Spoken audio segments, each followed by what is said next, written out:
Oh, yeah, it's really cool to see because this day and age, you don't see guys like that stick around one program like he's done, and how much he means to that program, uh, you know, uh, and his development and the fit. I think it's a lesson for a lot of people.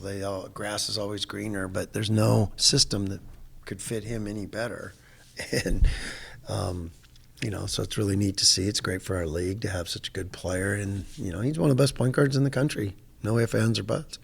53% from the field, 46 from three, 80 from the foul line. Oh, has 7 assists a game too. Yeah. Just the all-around game that he brings to the table and the different levels he can score at. I mean, how rare is that? I guess. Yeah. Because there's guys that can be shot makers, and you're like, man, and he's got that. And I mean, there's so many of those shots that he takes where, you're looking at it going, okay, a guy's good, and I've gone through, I've coached a lot of great ones and some of the greatest scorers in college basketball, and like Adam Morrison when he'd shoot a shot, and I remember there'd be so many times when he'd shoot that, and I'm like, oh, too tough, whack, he'd make it. Isaiah does a lot of that every single game, where you're like, ooh, that's a tough shot, and hits nothing but net, no, it doesn't even touch the rim, and so he does that over and over again. But then, it's rarely do you see a guy that can do that, but then his feel for the game is so great, and the way he can make other players better, and how he can just exploit, not even, I don't even want to say defensive mistakes, but a guy gets his hand this much open and he puts it right there on time, on target. It's really remarkable how quickly he can get the ball to the right spot. But with Cartier and some of the other guys they have too, I mean, I know it's not as easy as just stopping him. Oh, right, right. What have you seen when teams try to focus on him? The other guys can. Well, when you have a guy like that, the other guys don't get the credit they deserve a lot, and they because that guy's getting so much credit for it, which deservedly so. But those guys are great players. They got a lot of them, and they all know their roles, and they're all playing to their roles, and they all bring something really, really important to the team, and that's why they're clicking. They're a team, and that's when I'm speaking globally about the Mountain West, that's what I see this year. Is we've had some years where every team you look at had a draft pick or a guy that you end up, oh, that guy could play in the NBA and that guy could play, every team. And this year, it seems like you look at the teams and they're all just greater than the sum of their parts, and their parts are good, really good. All of us, there's a lot of us, but the teams are terrific, and that's why they're 13-1, 13-1, 13-1 everywhere you look, and because they're great teams with great coaches, and I've said that all along, but it's it's showing the value of that this day and age, because there's that's hard to get in this climate, is great teams, and that's what we're seeing with Colorado State. Well, they won 13 games last year. They were 13, I think 16 or something like that, under 500. So where is this Colorado State team? Where have they taken the biggest stride from last year? Well, they added a lot of really good pieces and parts that fit, and gave them roles that they didn't have, and they are just fitting together really, really well. And Nico's done a great job, and his staff, and then like you said, you got a point guard that's leading the charge, and so that's the thing. It all fits together so nicely, and that's what's making them great. How well do they feed off of each other? Yeah, that's the whole thing. It's 1 + 1 = 8, not 3. It's that's what makes them really, really effective. So what's the key to beating a team like that? Well, we got to do what we do at a high level, and we've been getting better and better, and our guys are settling into their roles, I think. So you just, it's going to be two good teams.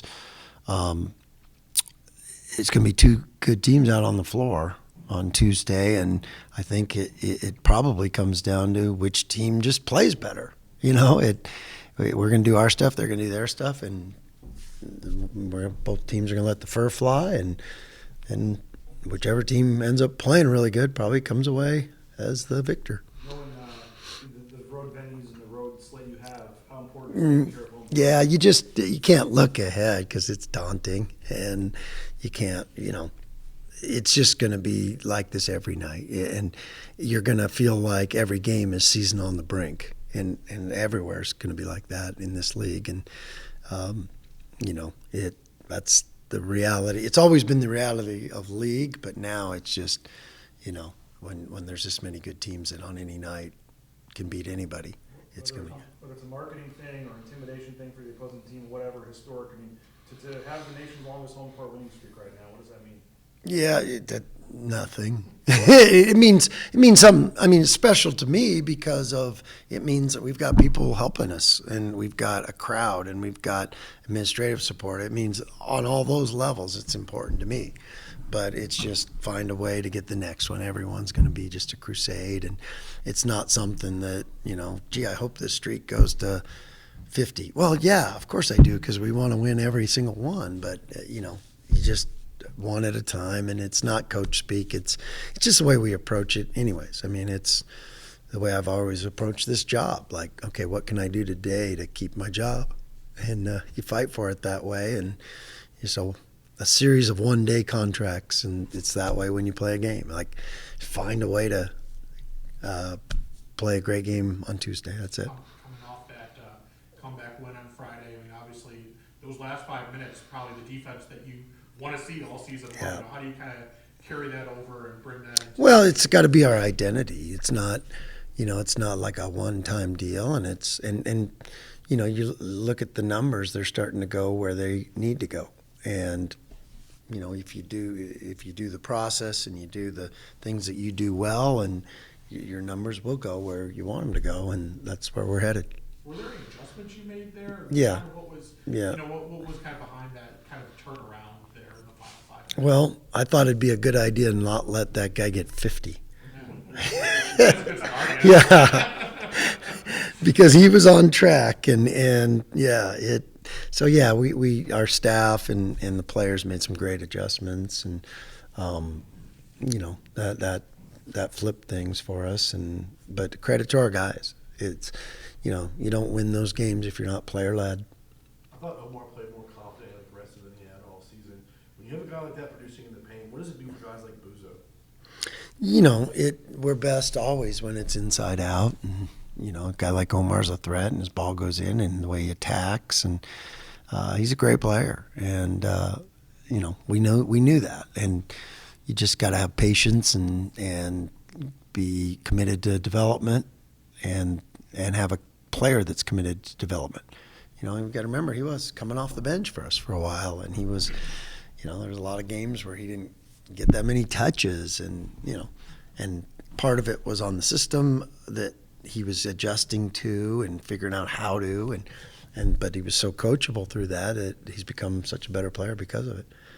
Talked a lot about the point guard play this year. What do you, the stats are out there, but what do you want your point guards to do? What are you hoping? What's a successful game for the point guard? I just want them to be really good players that they're capable of being. And that's as simplified as it can be. And, we've talked a ton about make others better. Be a point guard, and a great example, like you said, is Stevens. I just ranted and raved about how he makes everybody better. That's what a really good quarterback point guard does. And there's a lot to that, and that's the nutshell of it. Just make others better and be a really good player. Pretty simple. You're not necessarily looking for them to score, or And to do what the game tells you to do, and they're good enough to do that, and play to your strengths. That's what good players do. They play to their strengths and not try to do things they're not great at. Just do everything you're great at. That's how you become a really good player. You guys struggled with some turnovers in the first half with San Jose State. How much of that was because of the point guard play, because those guys were struggling to set up the offense and keep the ball moving? I think you answered your question. How do you clean that up? Is it just effort thing? Is it just technique? No, turnovers are usually not effort. Nobody tries to turn it over. I mean, I haven't coached that many guys that have done that. Sometimes you feel like that, but I don't think they're doing it on purpose. And so it's just, staying with the process. And, that's where Lex is such a great value. And just getting guys, I mean, they're young. Both these guys are young as far as basketball. Jace is an old young, but it's just a process, and they're getting better at it. Good. Nice.